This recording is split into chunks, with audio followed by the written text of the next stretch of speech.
20x on Jinan on Ethereum, 6x on Tron Bull, and this is just the beginning. Do you feel blessed to be exposed to the best crypto meme trader out there, sharing all the alpha with you that's actually necessary? Today, we will talk about the current situation in the marketplace. What is happening? Is Cabal Memecoin meta is dead? Are Cabal Memecoins actually dead? Is Bread going to zero? Is Bull on Tron is actually going to zero? Is Mumu on Sol also going to zero? What is happening with all the Cabal Memecoins? We will discuss the drama behind Memecoin, Binance, all the stuff that was happening. We will discuss the current meta. We'll actually figure out is there is a short-term meta of funds actually coming back to the community coins. Is this a short-term PvP meta, or will it actually sustain for a longer term? And I will tell you what type of meme coins I'm actually buying in heavily, what type of ecosystem I'm allocating my capital heavily into at this stage, and why. Like this video, subscribe to this channel, and without further ado, let's actually start. Jinan on Ethereum did 20x since the time I was sharing it in my private community on September 10th, 7 days ago. I was sharing it 300k market cap. The highs were at $6 million, which is 20x for the members of community.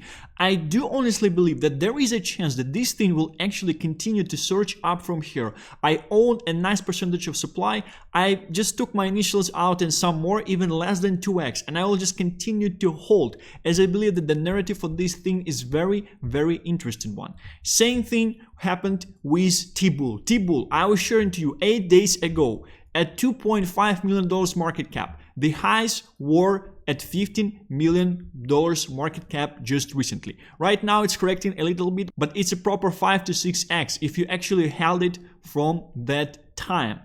And I was providing you with proper reasons of why something like this will be happening. However, what is very, very interesting, very interesting situation out there is that Bull dumped to $56 million and it's already at $98 million back. This is something we actually have to discuss currently. Are Cabal coins dead, or will they actually recover? And we need to understand why something like this happened. Well, the whole thing happened because of Nero situation. Right now at this stage we have two different Neros on the marketplace. The one that is $155 million is the Nero, a CTO Nero from a community takeover, right? And the second one is $82 million. And I would want to check out the chart of Nero on $82 million. You can see this crazy capitulation. They pretty much just dumped, they farmed the whole thing because only the developers, only the initial insiders, early insiders of the thing can actually dump from $130 million, $140 million till 25, because only they will actually have a bunch of supply.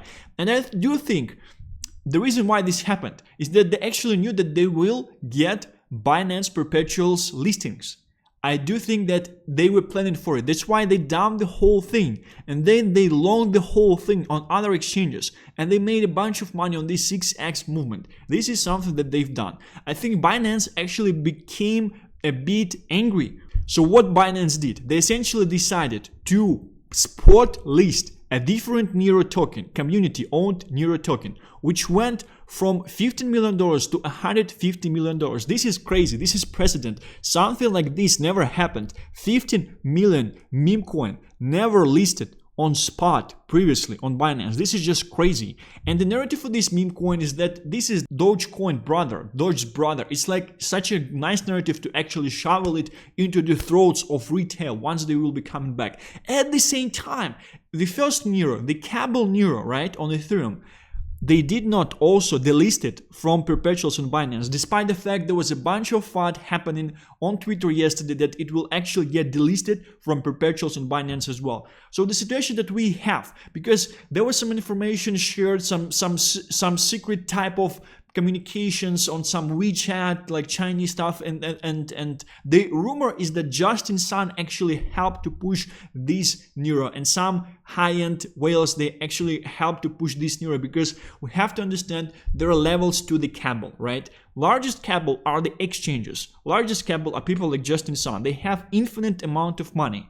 Through Tron printing stable coins, by the way, they minted $1 billion more stable coins yesterday, which usually means that we should be going up. Usually we were going up after something like this was happening, right? Through all the fees, because everyone is just using Tron to send stable coins. They're just making bank. So I think that these largest cabal, they became angry with smaller cabals like cabal around Brad and others, trying to milk the audience, trying to milk the crypto market. And to be honest with you, everything that was happening with these cabals just milking the crypto market, it was kind of adding to this picture that the crypto market is a scam, people were getting robbed and things like that. Because this chart on Nero, it looks just crazy. They specifically dumped the whole supply because they probably knew that they're getting Binance perpetuals.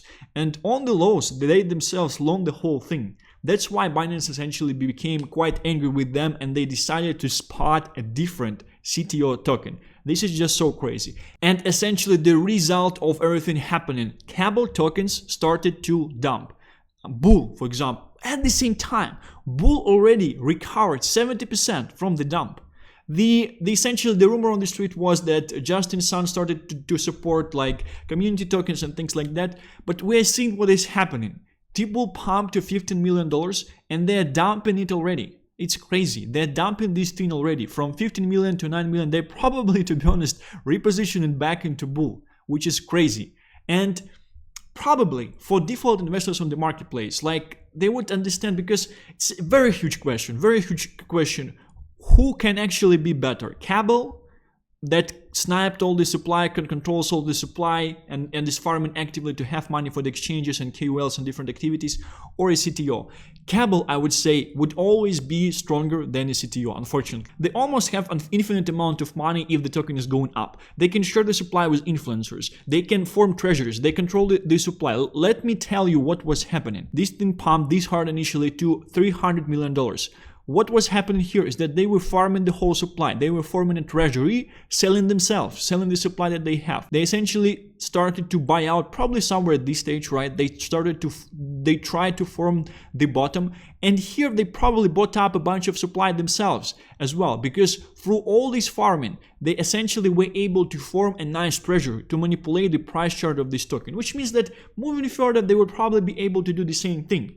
And it's kind of interesting that we might be in the situation where market is becoming numb to these cabal Memecoin launches, the same way that actually market is becoming numb to altcoins, right? Because influencers, they're pushing people to altcoins. Like, we are at the edge of the crazy season of TGs, of different altcoins launching different projects. All the influencers, they would be shoveling these altcoins down the throats of the followers. You will remember me saying this. Once the market actually reverses, we will have a bunch of launches, a bunch of influencers speaking about a bunch of coins that you never heard about, and you would see, because you probably can see passion when I'm speaking about different things, when I'm speaking about Andy on Blast, when I'm speaking about Boba. But what you would be able to spot is that these KOLs, when they will be talking about these projects, you will look into the eyes and you will understand that they are soulless. They don't have any passion. They're not bullish about the project. They understand that the only reason they're talking about this in order to dump their allocations higher. And this is evil. This is from the devil. This is from the Satan. That's why you will be able to look at them and you will be able to say they are soulless in the moment that they are doing this.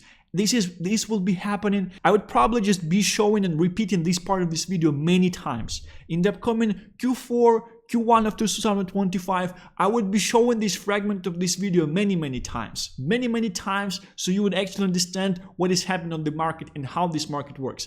However, I do think that the main difference between the cabal thing on Memecoins and altcoins is that on alts, they just dump without looking back. They just crazy, like they just dump like there is no tomorrow, because essentially the supply is shared between different VC funds, between different influencers, and they don't care in the first place. They don't want to hold. They just saw like some people they were dumping, and they just decided, all right, so I would decide to dump as well. In the cabal type of situation, the supply is actually being held in one hand. That's why they actually have more maneuver to manipulate the chart, to manipulate the token, to give certain percentages to certain KOLs and things. And what's actually interesting is that KOLs that were not invited into this cabal pumpage, right, in the first place, they are pushing community tokens themselves. A range of people like Crash, who is the main person behind Bull, he was kind of shitting on the KOLs in T-Bull. And like when this situation happened yesterday, a bunch of KOLs, they started to almost on purpose shield T-Bull because they kind of heard from Crash shitting on them. They kind of heard from the fact that they were not invited into this cabal to actually push Bull as well. Very, very interesting situation in the marketplace. However, whether or not, if you would actually ask me today, whether or not, I do think that this meta will be able to continue, like cabal versus CTO. We have to understand that CTO is essentially, it's their own cabal as well. Like maybe they have less supply, but to be honest, if the dev has nice motives, and nice motives for the dev in this space means that they don't want to dump on you currently, so they don't want to PvP. They want to dump on retail down the road, on the tourist that will be coming. This is the nice motive for the dev. I'm just explaining to you how this space works, right?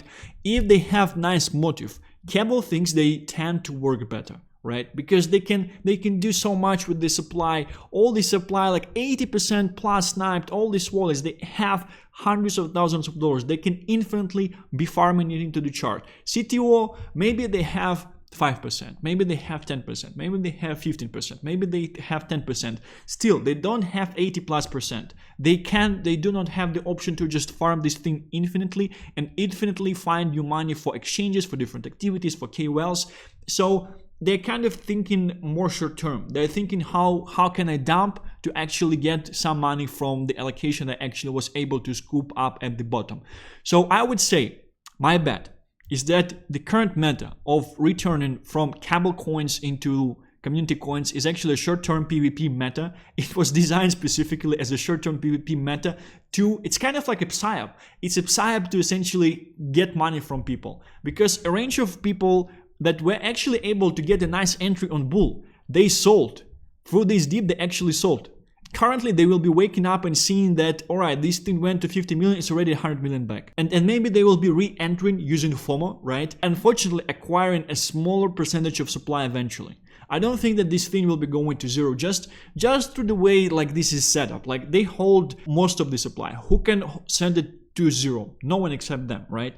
At the same time, they formed treasuries. I do think the treasury that they formed already is larger than current liquidity of the token, which means that they can be buying out people that have the token that can create sale pressure, right? First of all, the amount of the tokens that they have is very, very small because most of the supply is sniped by the developer.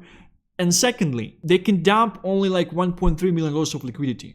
And founders, the dev, that probably farmed much more already, so they can just be holding the floor. They can just be holding this like 50 million floor, 100 million floor for the infinite amount of time. Even if BTC goes to like 40k, right? If they would decide, if they want to do that, they would be able to hold this floor probably like at $40-50 million very nicely, very, very conveniently, because at the same time the market cap ratio between liquidity and the FDV is kind of set up in a way that you need a very, very small amount of liquidity to very, very large market cap, but it works in their case because they have most of the supply, so no one can actually dump except them. So I was showing you Bull for all this time just to explain on the example of the T-Bull, and it's very, very interesting situation, like how the whole thing is essentially already recovering. This is crazy. Market wise, we do have information about interest rate cards tomorrow. We had some news on Twitter that Elizabeth Warren actually requested 75 points rate cut. If something like this would be happening, if they actually cut 75 points, we're going straight to zero right away, because it would mean that all the projections, all the data that they were sharing is actually fake. The state of the economy is way worse. They were just keeping these projections up to the election. If they're cutting 75 points, all the markets are going to zero right away. We're seeing 50, we're pretty much seeing $500 per Ethereum right away, right? I won't say that it's a very, very likely scenario that we should be focusing on 25 base point cuts and 50, right? 25 would be alright, and it will probably be quite bullish. This is what market expects. However, there are only 40% of people that are projection at this stage based on certain surveys, right? The 25% base card is actually something that we will see. 50% is something that 60% of people actually think on. Not 50%, but 50 points, right? 0.5, half a percent, right? So interesting thing is that if something like this would be happening, this is the huge situation of uncertainty, because if they cut 50%, this will also signalize that probably some things are not as good as they were sharing. And we have to understand that overall, I don't think they care much. They have 2-3 months before election. I think their families will literally get killed if they would actually try to cut more than 25 currently, because it will signalize the situation is not alright. It will dump the markets, and it will heavily decrease the chances for the Democrats and for the Kamala Harris to actually be able to become the next president of the US. So I don't think that until elections they would heavily be decreasing the interest rates just based on the political situation, right? That's why we're actually making the assumption that they should be cutting 25 points, that this should be bullish for the market. However, I do also kind of expect volatility this week. I would say that the end date is 20th of September, so the September 20th. So by the end of this week, I think we can expect volatility by the 20th of September. At 20th of September, I'm telling you currently, this is the last day to be able for us to form the bottom reversal pattern, right? Ethereum, why I'm showing you Ethereum might go to like something like 2000, like 2100, somewhere here. This is somewhere I think where Ethereum actually might be going. And this is why I'm buying Ethereum meme coins like crazy currently. This is the narrative that I'm allocating my capital into currently. The main reason for that, Solana kind of dead currently. Probably, essentially with the reverse of the whole market, Solana will reverse as well, because this is this whore, like when everything is going well, Solana is the whore that's being called like the first. She's like the best bitch out there, right? The sooner you get some cash, the soon things are going alright again. Solana, the first whore on your phone that you're calling to come, right? However, Ethereum is bottomed out heavily at this stage. The sentiment is in the bottoms. Ethereum is underperforming BTC heavily. And at the same time, the situation that we're seeing is that certain Ethereum memes, they are already reversing from the bottom, and markets are front running, which means that market is essentially like, I told you several times, meme coins are the best traders out there. Market do understand that Ethereum is the bottom. Market do understand that Ethereum will be returning, it will be coming back, and it will cause a huge FOMO in people that would want to get into Ethereum assets. Altcoins are dead. Market structure is rigged. They just decided to dump altcoins infinitely, right? Therefore, meme coins will be the best Ethereum betas out there. That's why I'm buying into low cap Ethereum meme coins currently. And I do see certain movement happen with them, is because I assume that the market understands and sees this situation the same way. It understands that Ethereum will start to pump, it will start to push, it will cause FOMO, and people will be buying into Ethereum meme coins. This is something I'm seeing currently. Other candidate might be Tron, because pretty much just had first wave for Tron, right? Kind of had second wave where we were correcting certain assets, and we actually might be entering third wave on Tron, right? And if we would actually be entering third wave on Tron, it can actually be pushing Tron assets like very, very nicely. Maybe Tron, like this bull will go to $300 to $500 billion market cap. Maybe something like this would be happening, because all the memes, like all the more established memes, who we are betting on? We are betting on the ego of Justin Sun, on the ego of the man with infinite money. I do think that when you have infinite money, the only thing you'll have to do is just try to fuck out, just try to show how cool you are. I'm saying 100% that he will be pushing meme coins on his chain 100% because of his ego, right? And I do think that Spot Nero was published also because of his ego in a way as well, and because of ego of the Binance got essentially touched, because they saw that they literally got fucked through the situation with Nero recently, that they essentially just dumped the whole thing, knowing that they get the perps on Binance, they longed the whole thing on other exchanges, so they made a bunch of money. It's probably like one of the largest money making activity that they've done in connection to the Binance perps that was done recently. Because again, on Nero I was showing you the the capitulation, no one can cause this type of capitulation on these Cabal coins except the developers, because they have all the supply.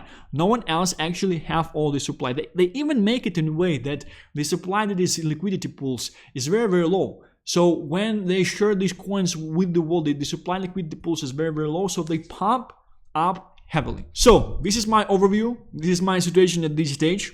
Thank you very much for watching this video. If you want to join my private Discord, you can find links to the Patreon. You can also join BitGet if you want to trade some meme coins, if you want to trade some alts as well. Thank you very much, and I will be seeing you tomorrow.